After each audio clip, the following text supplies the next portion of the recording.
Hey everyone, welcome to The Path of Me. I'm your host, Wendy Hutchinson, and I have the lovely Zhanna in the house. Hey Zhanna, how are you doing?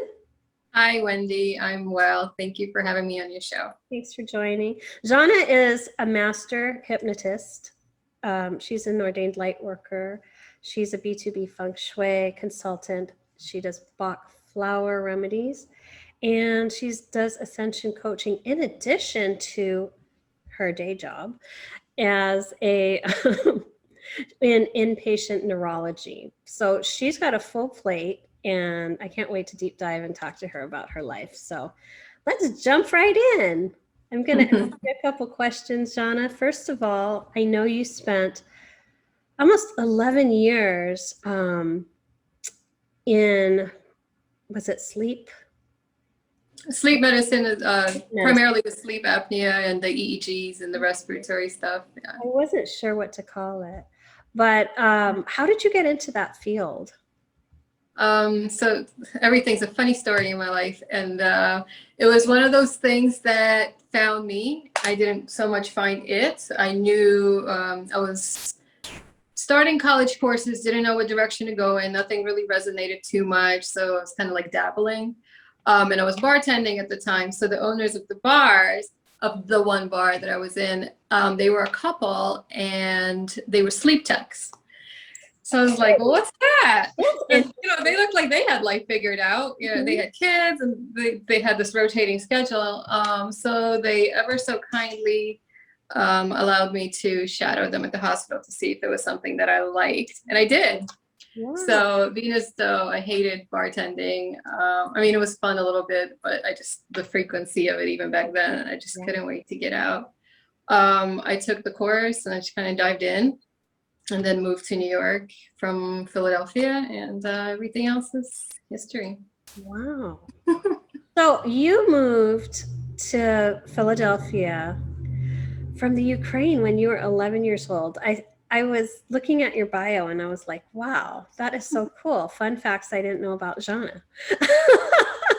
So what was that like for you, moving from the Ukraine to the US and being thrust in such a different culture? Culturally, it was okay.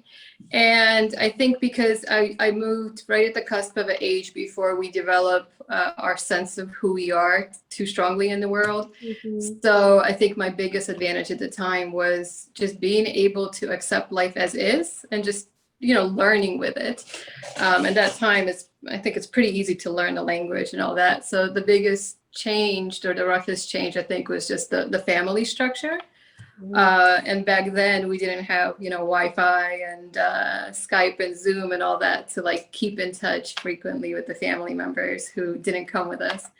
So that was probably just like the most rough part of it, I would say. But because we moved in the middle of summer, so school started, and I had a language to learn and friends to make and figure out what life was like. It was just kind of took it all in stride.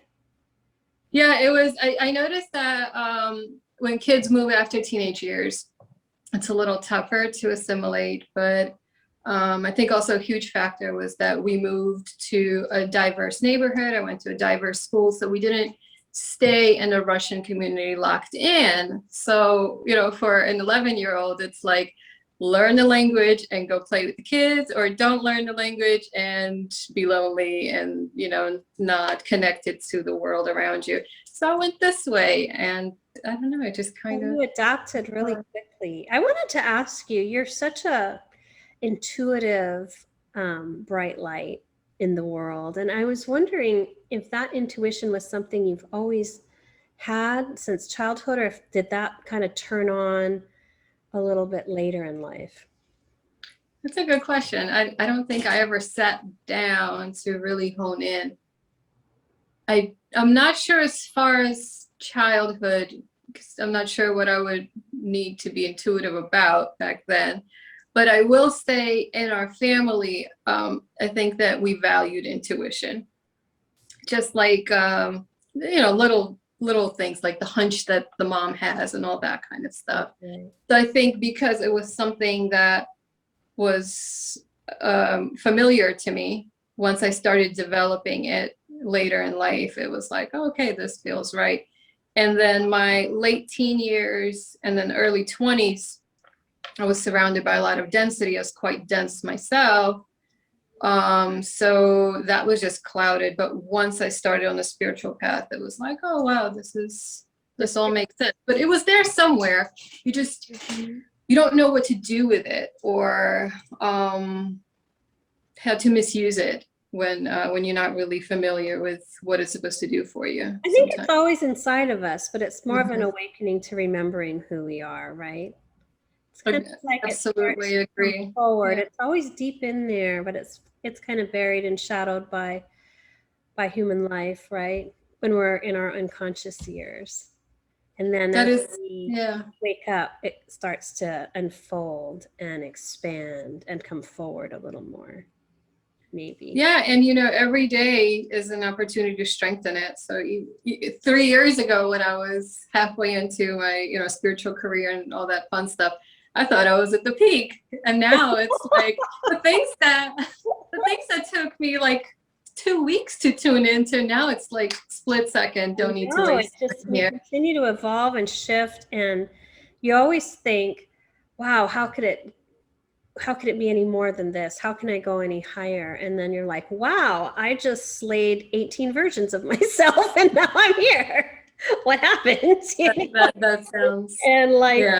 A month, but it's been kind of crazy. I know you had this really instrumental figure in your life. You had an event, through a series of events. You were looking for a place, and you found this. Was it an apartment? You were in New York City, so you tell the story. Okay. So when I started on the medical career, and I was so excited because it was just like a fresh new start, moving to a new city. For some reason, New York was always a place I aspired to live in, all the fun stuff. So to make a very long story short, I was crunched in a very short time period where I had to find a place to live with limited funds and terrible credit. So with New York City, that's a really bad combination of things. On top of that, I was the sleep tech world. You work night shift, so you're new to it. There's like this new job, new career stress, really. All the stuff was, all the odds are against me. Yeah. So, and this was the Craigslist era. So I remember zoning in to just like getting through the listings and sending out emails. And it was just like, I was just so focused. The only thing, I never read about this anywhere in the books or anything, but I had to tap in and imagine that end goal of like just finding the place without roommates, and it had to be clean, and any kind of little roomies, crawling around. None of that. It had to be clean, and I had to be the only human living in there. Mm-hmm. And I was just sending emails, and then next thing I know, an email responded, and it was a space in Brooklyn that seemed very appealing. So I went to go check it out, and the landlord was just the nicest human being I've ever met. And she was just so compassionate. She just looked at me like, oh boy, this girl's, she's got some things going on. And this was around Thanksgiving time. So she was like, just move your things in here, because I was commuting from Philly every single day on top of, it was just a lot. She's like, just like move your things in and make sure you put a shower curtain up, okay? And I was like, oh my God, thanks, because it was like 3 days before the first. So anyway, so I moved in, and she just kept being so nice to me, and we would sit down and chat sometimes, and she would just listen, and she had this very therapeutic vibe. I remember she gave me a hug, and it was just like the nicest hug anyone ever gave me. I was like, oh, what is this person? And then later I found out she was actually like a pretty high rank, well-respected Feng Shui master, and she's written books, and she was like top of the food chain, flower essence therapy, and so forth. So long story short, she took me under her wing, and she would make me little flower essences, and she's like, just take this for a little while, you'll be good. I was like, all right, sounds good. Yeah, to just have that presented to you at the perfect time when you needed guidance, nurturing, healing, and I mean, stand on the doorstep literally of a master. How cool is that? Well, it gets better because the space, the building was hers that she lived in, and it actually even had little hooks still in the ceiling to where the feng shui adjustments were supposed to go. So then with time, eventually she did my feng shui, and she's like, just like follow the hooks, follow, that's where the things go. Like use your mind, tune into it. It's like, okay. And then next thing you know, my entire life just started changing, just career-wise, like getting raises and attracting better friends, and just relationships getting healthier, relationship with my mom repairing, just, all natural, You all were gradual, really nothing. moving energy without really understanding what you were doing at first. She was really guiding you in a She very was. loving and non-invasive way, it sounds like. Yeah, because she felt my readiness, and then it took me years to reflect. Like now, also as a coach, because sometimes we want to help so many people, but how do you tune into the client who's like really ready to make those shifts? Mm-hmm. So, but with time we see it. There's some people who just can't wait to get out of that old world that they're living in and just jump on something new. So she felt that, and she just ever so kindly just guided me through. But she was also tough, so some things you really couldn't get away with her with. What that was an important piece that I had to learn too, like the discipline and the diligence with things. But it was just the greatest gift, and it just taught me that crisis situations can and will bring you to something greater. But I really feel that it was just me tuning in, just almost like that mad scientist kind of mode to that end goal, and just paving through that frequency wise just led me right to her. And then that's when I decided, I was like, well, if such a great respectable adult is doing this, I could have a career in this one day. So while I loved my medical work, I just started very heavily pursuing all the spiritual studies, and becoming somebody that I would have needed a long time ago. Yeah, and now you can pay it forward. I can, yes. Right. Lovely. Tell me a little bit about BTB Feng Shui. What does that mean? How is that different from regular Feng Shui? So it's transcendental, and so what that means is it's more so focused on the intention that you place, versus the north and the south measurements. In short, because I'm going to try to simplify it as much as possible. So like the old school classical schools, the ones that are practiced in the East, a lot of times they're called compass schools, and they go by the actual direction of the compass. Whereas BTB goes by the direction of the front door and how everything is relative in your life. So lately I've been calling it something like creating a vision board that you live in, because you really learn to understand what each piece of your space represents and how to use it as a tool for your own elevation journey. So everything is intention infused. So if you feng shui your house in this school of thought for a career elevation step, a year later you might want to revisit it because you might have a different goal for yourself and so forth. But I believe the greatest advantage is just connecting to your space and understanding it as it communicates back to you, so that way you're not disconnected from the environment that nurtures you. So it's really tuning into the energy of your home or your works. Mm-hmm. It is, and knowing how to use it to support your goals, how to accelerate, the energy to move through, and so forth. Beautiful. Beautiful. Tell me a little bit about Bach flower essences. That's always fascinated me. Oh yeah, me too. So, that I say always that it's the number one tool that I use myself, that I advise my clients to use. So most people are familiar with essential oils, and Bach flower essences are not essential oils. So if we had to compare the two, the essential oils are like juice, whereas flower essences are like tea. So they don't have a smell, and they don't contain the particles of the flower in them. They just hold the energy of the plant or the flower. And then that's why they also don't have side effects when you take them. So they're like a tincture, like what? They are, yeah, very mild, no side effects. They're ingestible. I'm sorry, they are, ingestible. And the concept is, as you take the flower, consistently, because it's all about frequency. So consistency is repetition, is, you know, a beat of a song, so to say, that you want to vibrate to. So if you choose a flower that works, for example, on procrastination, once you take it, you build up that frequency within yourself and you rise up to match the frequency of that flower in its perfect state. And I will say, I guess 11 years and counting, they've been amazing just for personal use and just watching the shifts that they create in others. It's just genius. And, you know, you don't have to study too much when you first start using them, because the books break it down by flower and there are only 38 in a system. But as you study the flowers description, it gives you so much introspection into your own personality type.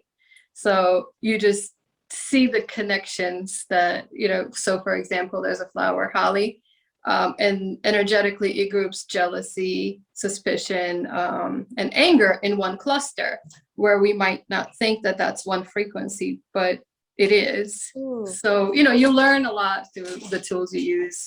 Yeah, And I think they've been wonderful for so that. cool. And they're probably a lot less expensive than years of therapy. That's true. I mean, one does not substitute for another, you know. I'm not saying, you know, get this and never look at your patterns and explore where things came from. But yeah, and they're a lot cheaper than essential oils too, and two completely different functions. One does not substitute for the other. But absolutely, and you know, you can get them from Amazon or Whole Foods. And it does contribute. Wonderful. I think when we look at our overall healing, that it's kind of like a buffet, right? Like we have to invite so many different components into our own individual healing and processing and releasing. And I don't think there's like one thing that fits all. You know, I think we have to really take all these different things, look at all these different things and see what resonates with us, and then invite that in, because whatever resonates, right, is our soul telling us, you might want to explore this a little more, or that a little more, or, you know, and then eventually we have this whole toolbox of things to support our journey, right? Absolutely. And I just love that sometimes we have temporary tools that are just, you know, here to explore something different and diverse. And then we have the ones that for whatever reason resonated for an entire lifetime. So that to me is always fascinating. Do you find that now that the planet is going to higher light and going through ascension, that the flower essences, the vibrations are shifting as well? As far as the purpose of each flower, or how it may impact essence, you know, because I'm thinking as we go higher energetically as a planet, everything within that system has to adjust vibrationally as well. So I was thinking, you know, that maybe a flower energetic signature or essence from 3D is now going to be shifting, you know, just like with crystals, right? They're going to be holding different frequencies. So that's just the question. Yeah. And, you know, I think what I love about it, if you ever get a chance to check out the books, they describe this. It's kind of like they bridge the gaps between the personality and the soul.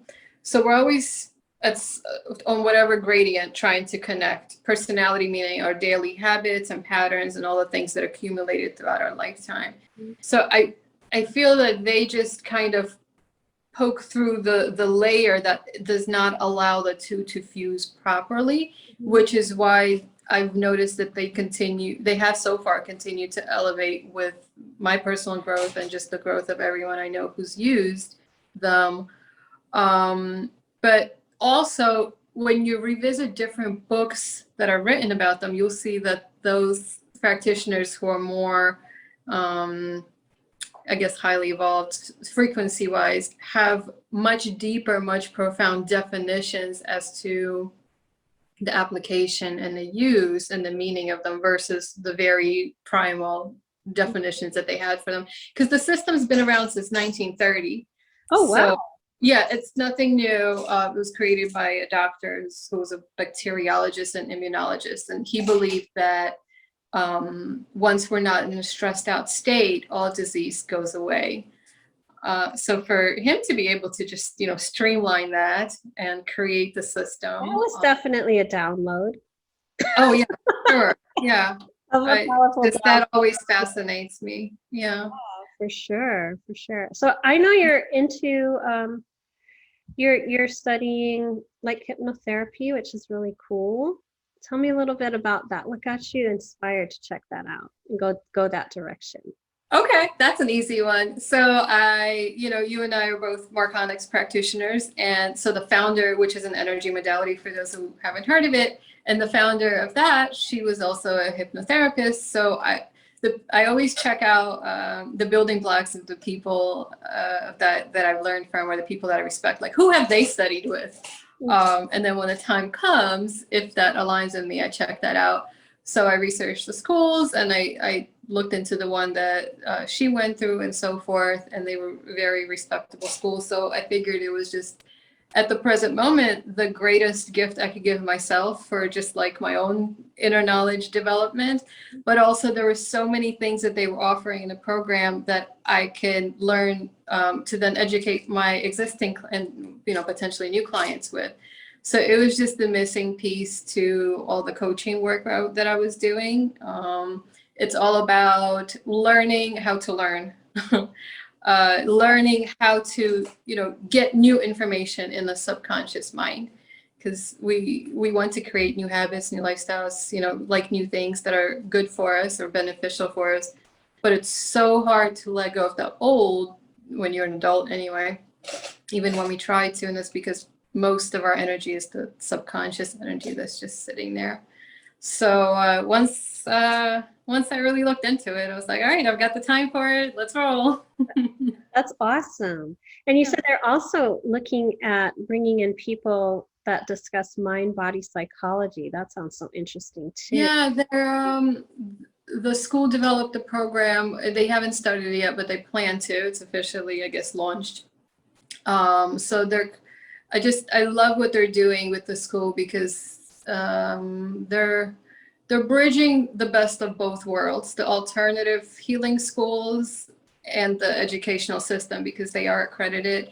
So they have a lot more structure. And for learning, structure is very helpful. So they do an amazing work as far as bringing the education that a student needs to actually go ahead and implement, even while you're still learning it, versus, teaching you a bunch of subjects that you may one day or may not one day find useful. It's all just like so straight to the point. And I just feel that many schools have a lot to learn from the structure and the approach that they've taken. And they know how to teach. They're the masters of getting into your subconscious mind. So you really see when you go through a program like that, how valuable a great teacher is. You're going to be able to offer such a huge suite of services to support your clients, which is, I know you're going to be so awesome. I wanted to ask you a little bit about your coaching. You do Ascension Coaching. I mean, you and I both are coaches, but I don't like to put a label on it. And I know you don't either, because I don't. It's so unique. Like every session is so unique what unfolds, right? But we really are here to support the journey of our clients, right, into reconnection with themselves and clearing and allowing them to live their best lives. So tell me a little bit about your coaching and kind of what it has evolved into. So before, I would say fall last year, I was very much I was probably much more of an Ascension coach then than I am now, as far as I felt that my mission was just to take people as high as they could go. That's just the energy I was in. That's what I heard was the work that I was supposed to be doing then. And then many shifts took place in this winter, and planet shifted a lot with COVID, and people's readiness is different. But since then, I feel like you can't take that component out of me. So if you're in the room with me, if you're going to have a conversation, one way or another, we're going to start raising your frequency, not by anything that's, I'm doing intentionally, but if one object is vibrating here and one's here through entrainment, it's either this happens, or if you lose sight of this is going to happen. So but now what it has evolved into is more so like, how to integrate this light that you can attain spiritually. How do you integrate it into your daily activities and still being able to go to work and, you know, serve the planet in whatever way you're supposed to serve it, and making sure that you're financially, you know, grounded in a way where you can enjoy life without worrying, you know, where the things that you enjoy, how you're going to fund them, This is just, or dealing with family, whatever it is. So every day. component, that financial component, because I think so many people who've been in service to humanity for lifetimes, we have a couple of programs always running. One that we have to give our services away for free. And so people have a hard time charging and feeling confident that the energy exchange is necessary to support. I mean, I was one of those people. It was so hard in the beginning to ask for like $1. I don't know, for anything at all, because like, who am I to tell you how to live and all that stuff? Even after taking the programs and learning the science behind all these things, it was just so rough and so tough. But then what I noticed, and I feel like spirit works in funny ways. For as long as I wouldn't raise a price, I would stop getting new clients. And then, you know, for whatever reason, I would have to raise it, and all of a sudden new people will pop up. Mm-hmm. So, you know, that like raised an eyebrow, like, okay, well, maybe it's me. So I felt like I was blocking more people who I could help, because vibrationally I wasn't allowing them to put in, because I look at money as materialized energy. Exactly. So it's like I was depriving them of a chance to really exchange that energy for something that they were ready to value. And granted, I feel like, you know, I don't know how your business is or your practice is set up. There can always be room for like tithing, pro bono sessions, and you have to figure out what your, you know, what your ratio or your even ability to give that much energy is. Mm-hmm. So no one says you can't do that, but at least know where that energy exchange is there for you. Energy exchange is really important. And I think for any light worker out there, you need to value yourself and your time and your energy. That's such a critical component. Like for me, a big part of really standing firm in my alignment with who I am and the value that I'm bringing required me to really do a lot of work on my worthiness as a person, and to embrace that and really own that and know, you know, that what I'm offering is life-changing. So yeah, and then sometimes also it's just time and feedback wise, and you actually, you know, you see the shifts you've helped to facilitate, and then you have to ask yourself, what can that be worth to someone? How many years of therapy would that take? Or, you know, how many other coaches, a combination of coaches, would they have to see to produce that result? Same result. Yeah. That's so true. That's so true. Yeah. Now you're kind of bridging the gap. Tell me a little bit about that. You were saying kind of both fields are starting to come together, and you're getting more kind of an idea and fusion of, wow, this is really cool how I'm blending, you know, my personal and professional life. Yeah, so for whatever reason, for the longest time, I felt like I had to keep my hospital medical life on one end, and then my spiritual coaching life on the other end.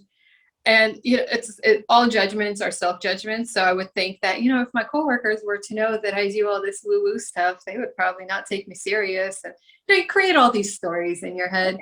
But then I think I was just very fortunate to attract amazing coworkers who actually liked hearing about what I do and respected it at the very least. And at the end of the day, I just learned that as long as you just show up and do your job, you know, and channel the energy the way you're supposed to, whether it's like a job as a clerk somewhere or in a hospital or doing spiritual work, whatever it is, as long as you show up fully, people see you for that, for your ability to like really show up, and they will respect you for that. So anyway, to make that long story short, to answer your question, I feel like I've come to a place where I realize I'm doing the same thing, just wearing different hats. Right. So I'm still helping people facilitate some type of energy, and I'm just communicating back to them whatever is appropriate for them to hear in this setting. So obviously, you know, if I'm working with my patients in the hospital, there's absolutely no reason for me to talk to them about spiritual stuff because they didn't come there for that. So, and that actually also helped me train like the ego, because when we learn all this new information, it's so exciting. We want to tell everybody, we want to teach everybody. Mhm. So that was actually very helpful to just like, hey, just do what you're what the person in front of you would really value most So right now. vibrationally, you're connecting anyway. There's Exactly. vibrational exchange. So I've really noticed a shift in my work as we ascend and go higher, as we unpack and do more work and shed and release more density, that energetically and vibrationally things are happening without any intention, or I mean, people are just responding to my frequency. That's what it is. It's just we're so used to doing that we absolutely forget that just fully being present for whatever that means for your environment Mhm. is the light work. Yes. So, you know, if you're invited to just sit somewhere and your job is to sit there and you get that executed 100%, Mhm. then congratulations, you're grounded and you're sharing your light in that environment. And I think that also I've had a lot of people ask me about this, like, well, I don't know what my purpose is. And, you know, a lot of people are on the self-discovery journal of trying to figure out what kind of a career would align with a spiritual lifestyle. And the answer is any. I mean, as long as you're not like, I don't know, stealing things for a living. Except for the obvious. But just, you know, show up fully, be present, find something you love about it, shift your perception about the pieces you don't love so much, use it for self-work. It's all the same. We're just sharing light. You don't have to do anything too significant. I agree. And I think one of the misconceptions is the life purpose has to be something big. You have to Oh, yeah. change the world. You have to be Oprah. You have to be, you know, a thought leader, and you have to be published. And you can be changing the world just by being you as a daycare provider, as a stay-at-home mom. I mean, your vibration is impacting people in your circle. And I so agree. And, you know, throughout the period of COVID, just how many people realized how many jobs were essential. And I feel like all jobs are essential. Like you're doing a job, you're providing a service. But I just feel like many people who aren't even into like all the self-work were able to realize how valuable their presence is, or their ability to show up somewhere and just provide a service that helps the world go around.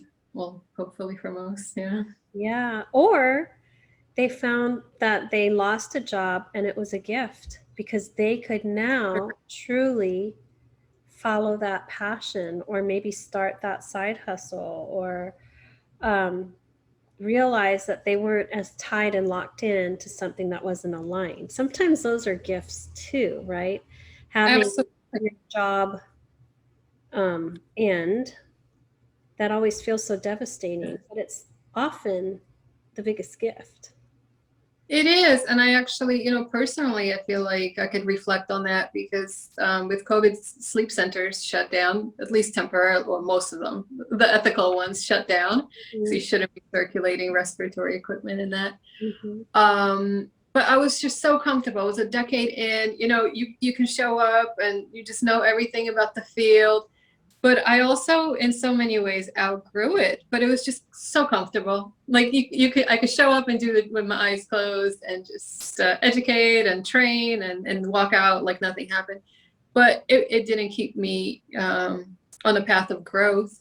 So Right. That's a thing to talk about, like how easy it is to just settle in to your comfort zone and never shift out because it's so cozy and it's so known and it's so second nature. It's like breathing, right? But we always have to think about, you know, we're here to evolve in some way. So we should always be open to learning and growing and shifting, even if it takes us out of that comfort zone. It's kind of like it's shucking an oyster, because sometimes you're just like, oh man. And I'm never leaving this. And then life happens and oh my God, you're getting a divorce or you're going through some major shift in your career or something's, kind of pulling you in a different direction. So we need to pay attention to that, right? Complacency can sneak up on you. So yeah. And you said the word known, and that's exactly what that is. So to the subconscious, everything that's known is automatically pleasure. Everything that's unknown is a discomfort or a pain. So to some degree, feeling a little resistance is a healthy place to be in, because we are supposed to evolve. And if you're not going to feel any resistance at all going forward with your path, you're probably cutting some kind of corners. I mean, it shouldn't be so hard that you feel like you're suffering through it. But it shouldn't be so easy that it's just like, yeah, no, this, 1, 2, 3, like you're probably cheating your own system right now, because new things to humans are not naturally cohesive, and not to an adult. You have to retrain yourself to like it. You're probably learning so much about the subconscious mind. Yeah. All the conversations keep coming back. I feel like I could talk to you for like 3 hours about the subconscious mind. Like, what are you learning about the subconscious mind? Is it something that can be retrained? Is it something you can excavate by going deeper into, I don't know, do you transcend the ego by going into the subconscious mind? Because the ego is always blocking, right? The ego is kind of like the, I don't know. I kind of see a guard at the door, like you can't get in. Yeah, we could probably do a whole another segment on that. So I could like draw it out as a PowerPoint or maybe a workshop. That'd be so cool. But you're right. So we're born like this circle. Let's pretend is your mind. You're born with the primitive mind, so the fight or flight system. So that's just automatically in place. And then as you develop, you gather all these associations and experiences. So like, oh, strawberries, good. Or like a dog barked at you. So you're like, oh, dog's bad. So, you collect all these experiences up until the age of 9 usually, and it varies in some cases. And then you develop that critical mind, which is, like you said, the ego that blocks things out. So your critical mind, that's that age 9 to 14 or so, based on everything you collected so far, figures out what kind of person you are in this world. I'm the kind of person that likes strawberries. I'm the kind of person that's comfortable with a couple yelling at each other because that's what you saw your parents do. Or I'm a kind of person that likes to hang out with people because I have a lot of siblings. Whatever it is that's familiar or unfamiliar to you, that's who you are. And then when you start to develop your conscious mind and you're starting to make these choices like, oh, well, I want to find a job that fulfills me within and brings me joy. But let's say all your childhood you observed 2 parents who dread going to work. You're going to automatically reject it because it's just not familiar. Right. So to return to your question, the critical mind, the ego, it blocks, but it's not foolproof. So with hypnosis and or any kind of healing work, it's about knowing when that door opens up. So knowing what the energy field is open, so you can just drop new no's into that subconscious. And then because you're collecting new no's in that bucket on the bottom, now those experiences that you're trying to pursue become familiar, if that makes sense. Yeah, it does. And now you won't reject them as a, like, let's say you're trying to like celery, but you always hated it. Mm-hmm. So you just have to know when and how to bypass when the door opens up. And I think what people don't realize is that you go into that hypnotic state or that open energy field state all the time throughout the day. It's just a natural biological state. So there are certain times when it's easier to learn new things and certain times where your ego will be. That's really interesting. I didn't know that you do that all throughout the day. Now, is it similar to a meditative state? It is. It can be. Yeah.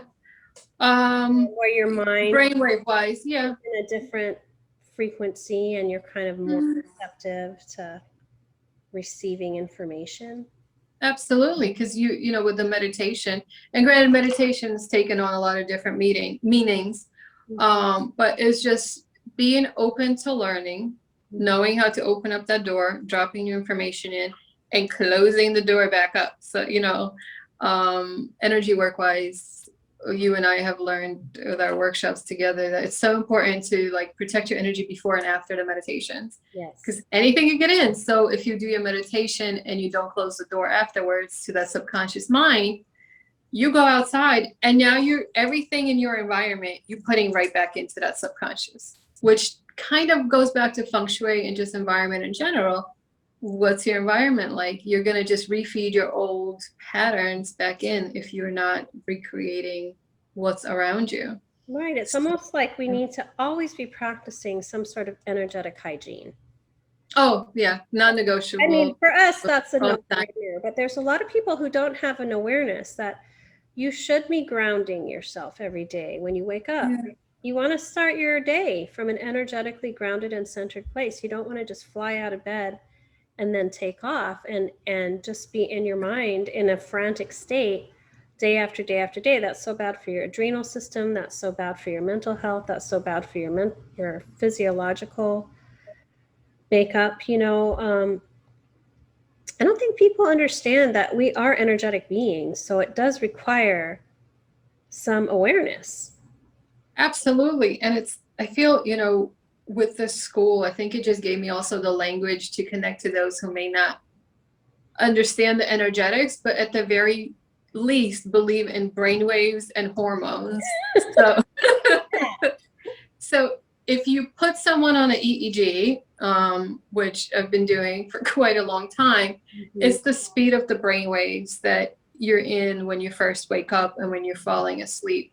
That's when you're programmable. So if you're waking up and just rushing to work and you're, barely brushing your hair and your pet is like, "Meow, feed me." And, the traffic is crazy. And then you turn on the radio and the news and all of that, you're hypnotizing yourself and you're triggering back to your adrenal glands, your hormonal system, because there's a part of the brain that connects, to the adrenal glands to put you in fight or flight mode. And so if that's your first hour of the day, you just congratulations, you programmed yourself to feel like this for the rest of the week at the very least. Or the rest of your life, because you don't probably. I'm trying to be nice, Wendy. I'm trying to I'm really trying to leave some hope here. But it's just so easy to undo too. You just have to get used to those new habits. Right. Creating that, a practice, a grounding practice, a solitude for at least a few minutes when you first wake up to at least zap your brainwaves back into conscious mode or energetically, same thing, learn how to protect your energy field and how to squish the soul back into the body after doing all that, traveling or whatever. Yeah, I mean, while we sleep, we're astral traveling, we're dreaming, and we do have to be really mindful of bringing ourselves fully back in and grounding into our feet, the energy of ourselves. Not the earth, people. Do not ground into the earth. Just your body. Okay. Wendy. Ground into your own field. And I think that's something that a lot of people aren't aware of right now. They're still grounding into the earth. We do have a split dimensionally. And so if you are grounding into the earth, you have no idea what version of earth you're grounding into. You must ground into your own personal energetic field. If nothing else, take that from our conversation today. Yeah, no, it's with every new person I work with, it has to be a part of it. We're not going any further until you get at least an awareness. And I always compare it to the driver in the car. So, when you go to sleep, your driver is out of the car doing whatever the driver needs to do. But when you're awake, you have to put yourself back into the car. And because the doors are unlocked, who knows who's going to get into it? Who knows who's going to take something out of it? Get back in your car, get back in your vehicle. I just have to add on an analogy for not grounding into the earth. So maybe just don't park it in an unknown garage. There you go. Park in your own driveway only. Words of wisdom. Drive your own car also. Yeah. Stay in your own. Oh, yeah. Don't walk. Don't open any car doors when you're coming back. Yeah, that's right. Yeah, for sure. So So that's, thank you for reminding everyone that it's such a vital first step to spiritual growth, because I feel like a lot of people, when they first hear about it in so mainstream, people just want to primarily meditate and go higher. But why go higher if, like, learn how to be in mastery of your own energy while you're still at the frequency that I you're think at. you have to get some foundations. You have to For have sure. energetic foundations. You have to understand basic principles of our our soul. You know, we have to have, I like in our ascension process to like building a house, right? You have to have a foundation.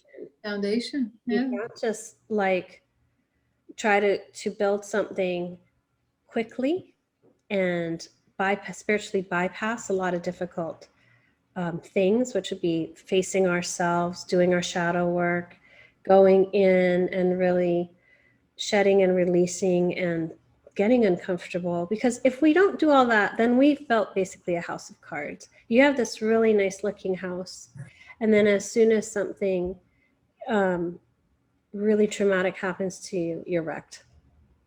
That's true. All the facade stuff, all the cutting corner stuff. It's I think we're seeing that well, globally at this point, I guess, because I feel like COVID was a good shakeup for so many of old structures.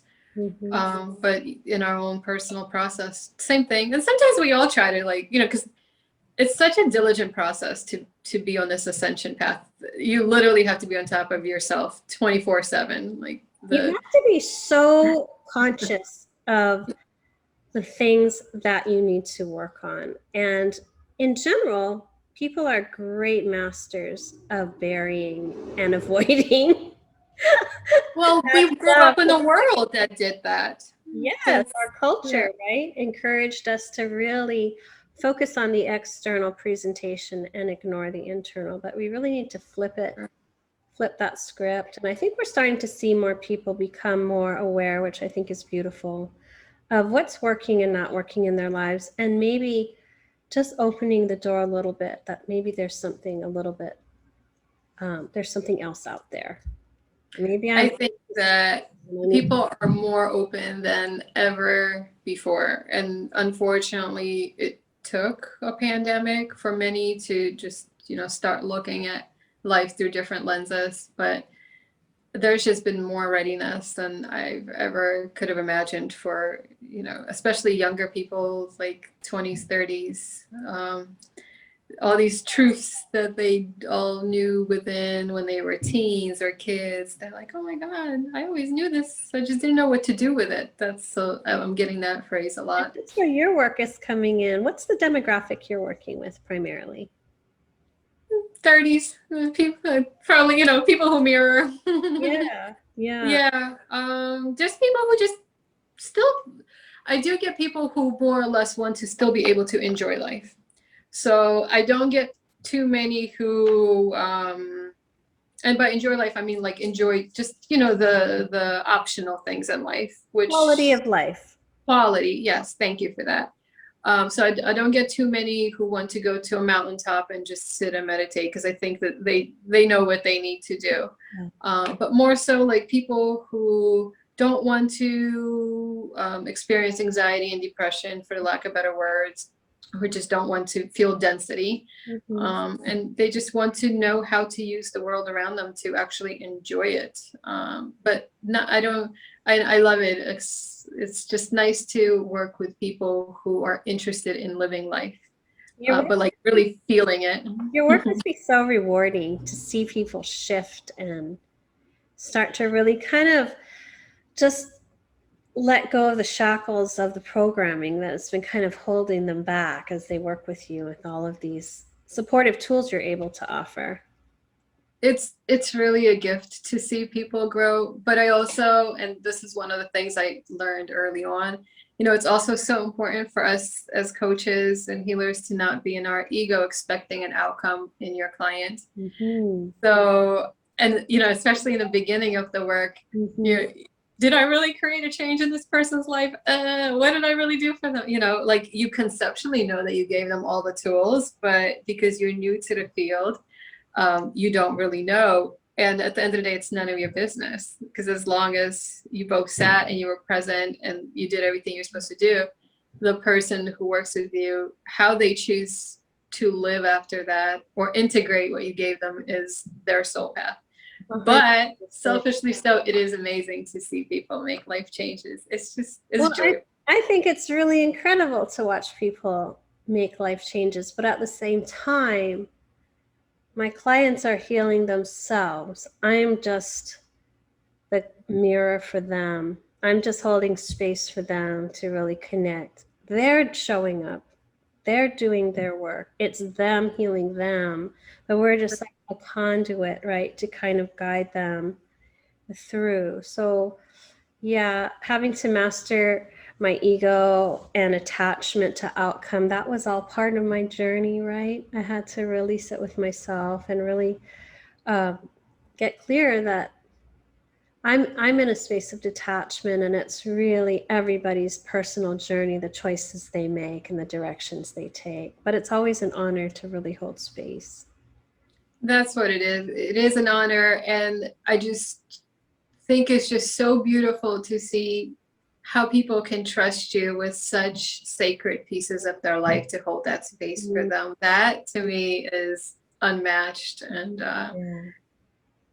I don't ever, I'm not going to say ever, but I wouldn't think to stop doing that kind of work, just because of the kind of human connection that you can get while you're holding the space for someone. Yes, I love it too. It's so beautiful. So I honor your work. I think it's wonderful. I think you have so much to offer the world, and I'm so excited that you're going through this education program and you're going to be able to help so many people once you're through this hypnotherapy school. When are you graduating from your program? So, I mean, of course, thank you, Wendy. Very nice words. Thank you.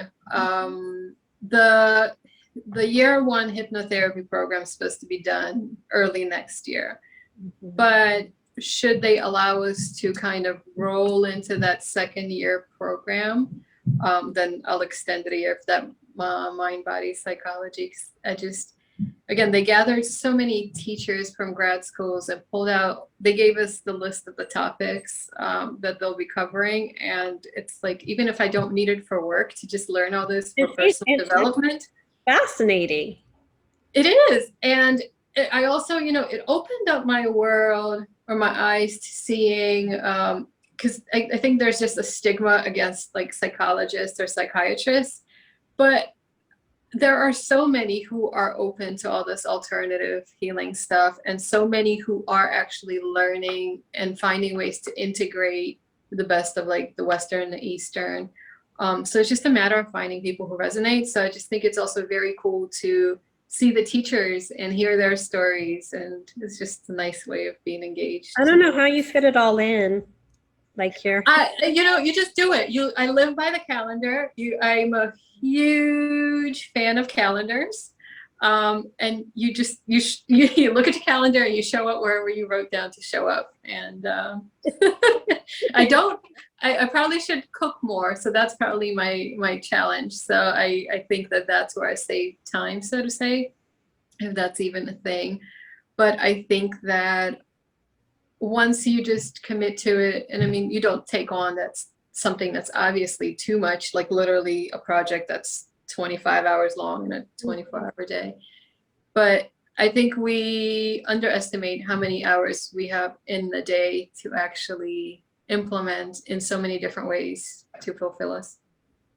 What do you think you've learned this past year? We're constantly evolving, and we're constantly on our soul path of ascension. What have been some of the lessons that have come through for you this year of, through our pandemic, through the growth that we've had energetically, spiritually, emotionally? I think some of it we covered a little bit, but it's just really observing and seeing and knowing that most people really are just doing their best.